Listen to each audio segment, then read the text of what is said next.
Hey guys, how's it going? Mr. Beatle890 here. Today I'm just going to be doing my predictions for WrestleMania 31, or as Vince McMahon probably wants us to call it, WrestleMania play button, because, you know, why would you want to show WrestleMania with numbers? That just shows that it's old. Oh god.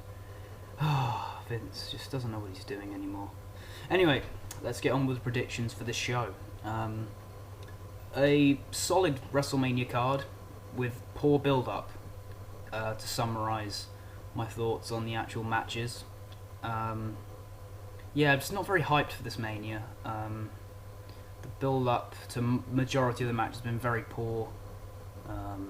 Only really 2 matches have got me sort of some interest, in all honesty. So let's just get on with the card. So we'll start off with the Andre the Giant Memorial Battle Royal. I think ever since last year, when Cesaro won it, you know, and everyone thought he was going to get the big push, and then they just kind of stopped with Cesaro. Just kind of, you know, he lost a lot of momentum. I think people are now starting to take the Andre the Giant Battle Royal a lot less seriously.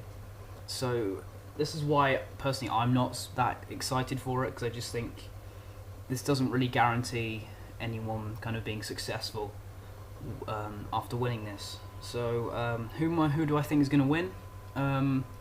Well, there's a few names I'm going to throw out there. Firstly, Ryback. I think that'll be a good kind of some good momentum for him to hopefully go on and, you know, try and have another big push like he did in 2012. You know, maybe get into that main event picture. But yeah, and then another name I'm throwing out there is Mizdow. I think it may come down to him and Miz as the last two, and then Mizdow eliminates him and wins. Or potentially Sheamus could return and win the Battle Royal. Yeah, and that's pretty much my predictions. Either Mizdow, Ryback, or Sheamus. So yeah, that's all I've got to say for that match, really. Next, we'll go on to the Divas tag match with AJ Lee and Paige versus the Bella Twins. This match again has just been very poor. It's been very poorly built up. Literally, it's just consisted in the opponents facing each other in singles action, which is just a lazy way of building it up, in my opinion. It doesn't really get you interested in the sort of match. Yeah, I mean, considering there's actually not that many matches on the main card, this match will probably get a lot more time than Divas matches at WrestleMania usually do. I'm going to go with AJ Lee and Paige to win this, simply because it's a way of getting, you know, the Divas champion pinned without actually, you know, having her lose the title, and it can set up a feud for the person who pins Nikki, you know, for the next few pay-per-views, and also the fact that they've shown AJ and Paige sort of getting dissension, showing that, you know, that they can't get along per se. But I think Paige and AJ will win basically. And then we'll look at the IC title ladder match. This match is very poorly built up, and the only real intrigue I have in this is simply just who will win, because there's, you know, there's some interesting names thrown in there. Obviously you've got Bad News Barrett, you know, versus R-Truth, Dean Ambrose, Luke Harper, Dolph Ziggler, Stardust, and Daniel Bryan. The names I'm throwing out there to win this: Bad News Barrett. I mean, in the sense that, you know, He's had a bit of in recent weeks. He's had, you know, quite a bit of momentum, getting the title back and everything. But you know, previous to that, he hasn't really been booked as a strong champion. So I could potentially see him retaining the title, especially, you know, with the idea that his odds, you know, are very, you know, his chances are very low. His chances are very low of retrieving the title, so I could see that happening. I don't really see R-Truth, Luke Harper, or Stardust winning it. I just think with R-Truth coming towards the end of his career, he's a lot older than I thought. When I looked on his Wikipedia, he was something like 43, which really surprised me. So yeah, I reckon R-Truth. This is just kind of a one last hurrah, I guess. Luke Harper's just had a really shocking kind of mid-card build since departing from the Wyatt family. And yes, he did win the Intercontinental title, but he dropped it back to Ziggler within a few weeks, so you know, and he's kind of been jobbing to people ever since. So, you know, that's why I don't really see Harper winning it. And then Stardust, I just think he was thrown in there towards the end, and I don't know. I just think the Stardust is probably going to go on to other things and not really win the IC title. So yeah, I could. And then again, Ziggler I don't really see winning because he's already won the IC title in recent months, and I just don't see why they would, put the title on him, considering he's already previously had it for, he's already had it for the past few months. Why would they put it back on him again? I don't understand that. So, my dark horse would be Dean Ambrose. I think this guy could potentially win it. He was feuding with Barrett before WrestleMania, so that could indicate the fact that he may actually win the IC title. He's been giving kind of a solid push. Obviously, the Bray Wyatt feud didn't really help him that much, but this could be a way of helping him build up his momentum again by giving him the IC title. And the final person is Daniel Bryan. I think, unfortunately, I would have liked to have seen Daniel Bryan in a more higher profile match. I just think, what was the point of bringing him back if you weren't actually going to do anything significant with him? All he really did was get eliminated out of the Royal Rumble and, lost the title shot to Roman Reigns. You might as well have just had him return after the Royal Rumble, to keep this controversy of, when Reigns won the Rumble, in my opinion. So, but yeah, anyway, that's gone off topic. I think Daniel Bryan may win this because simply the fact is the WWE may want to bring back prestige to the IC title. I mean, they always try and do this, but it never really works. But I think if they have Daniel Bryan as the IC champion, it'll be them it's kind of be their way of saying to the fans, look, we actually care about this championship by giving it to Daniel Bryan. So yeah, my predictions for this is either Bad News Barrett, Dean Ambrose, or Daniel Bryan. So next we'll get on to Rusev versus John Cena. Again, nothing. I think a match that really I'm not interested in because we've already seen it. So I just don't really see a reason to have it. Again, he lost. And, obviously it's Cena's revenge, but if you think about it, Cena kind of attacking Rusev, making him tap out, to get the match was kind of his retribution, so the logic in that is a bit stupid, but I see Cena winning the US title. I think it's the same reason really as Bryan, it's WWE's way of, saying to the fans that we actually care about these championships. Look who's the United States champion, look who's the Intercontinental champion. So I'm going to go with John Cena to win it, simply just because I think the WWE are trying to show to the fans that they care about their mid-card titles by putting them on big names like John Cena and Daniel Bryan. That's all I've got to say, really. Cena will win against Rusev.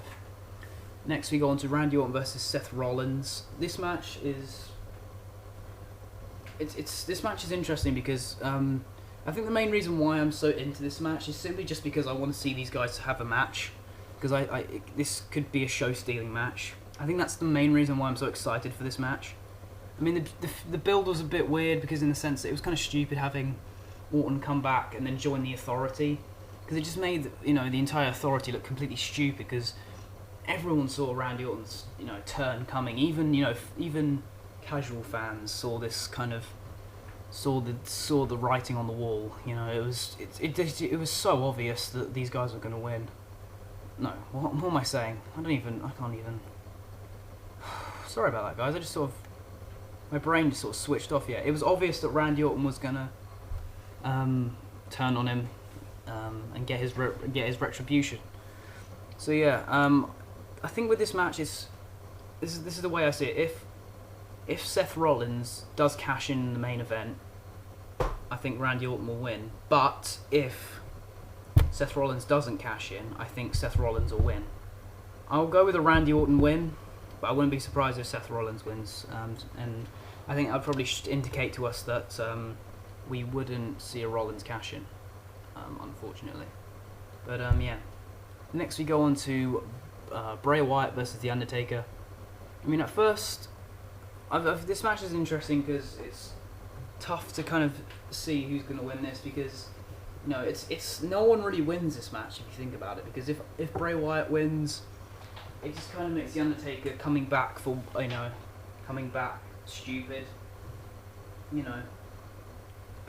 But then again, if the Undertaker wins, you know, it'll be kind of like, well, what was the point of making Bray Wyatt seem like this, you know, legit guy who could go toe to toe with the Undertaker? So this match really kind of isn't going to benefit anyone really if you think about it. So I'll go with an Undertaker win. At first I did think Bray Wyatt will win, but I just think the more I think about it, I just think, you know, this will probably be a way of Undertaker kind of possibly having his last WrestleMania match in a kind of in his kind of last kind of, you know, last goodbye sort of thing, maybe perhaps.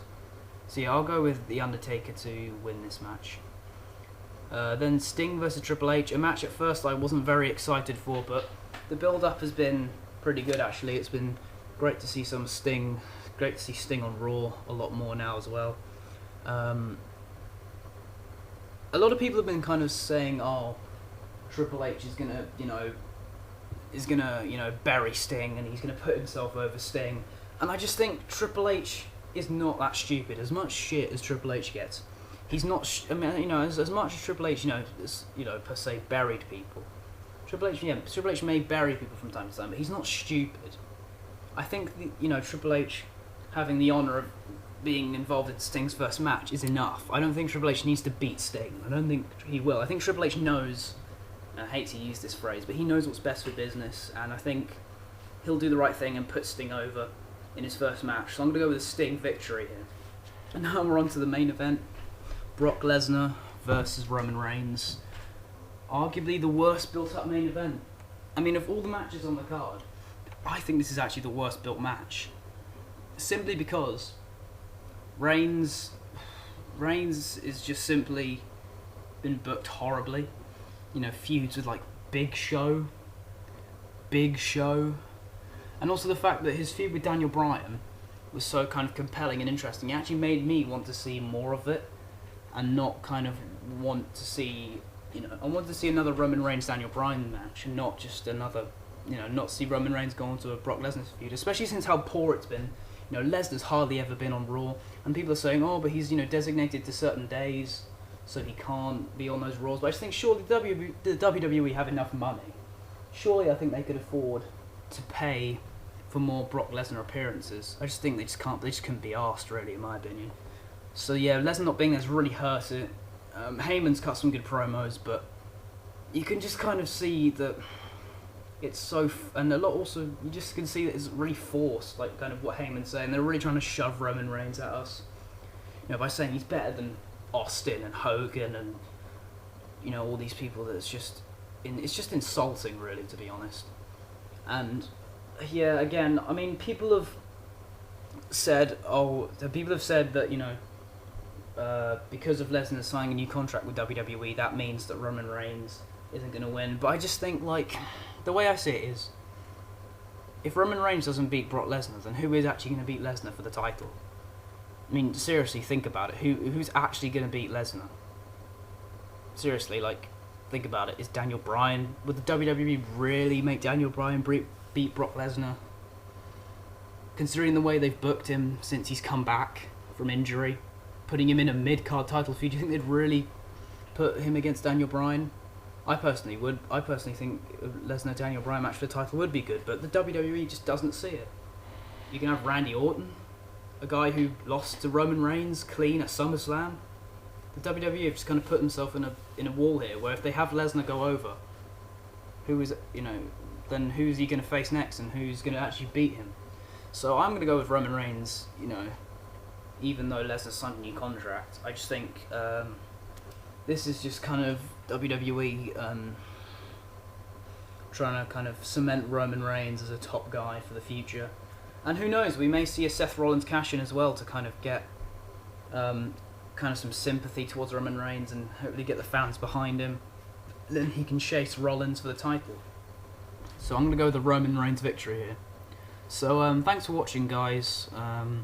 Please like and subscribe if you haven't already. And yeah, I'll speak to you soon, probably in my WrestleMania review. Cheers, guys.